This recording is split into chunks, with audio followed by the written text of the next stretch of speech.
Здравствуйте, дорогие друзья, меня зовут Санал Мукаев, я являюсь студентом Элистинского училища искусств имени Петра Чирыча Чанкушова. Сегодня я вам расскажу про калмыцкие наши шаваши.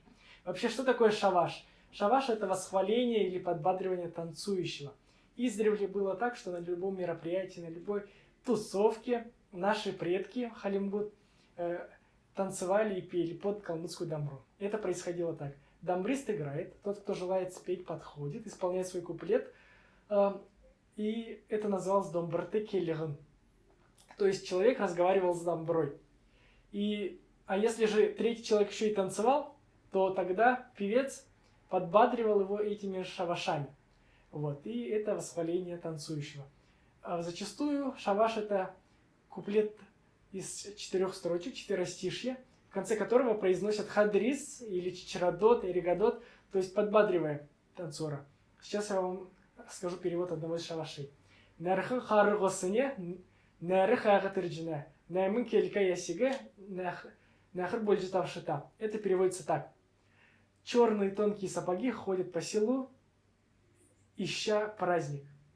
И чтобы наши кости на ногах танцевали все лучше и лучше. И теперь спою для вас шаваши, который исполняют в Малдербетовском районе.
Nerede?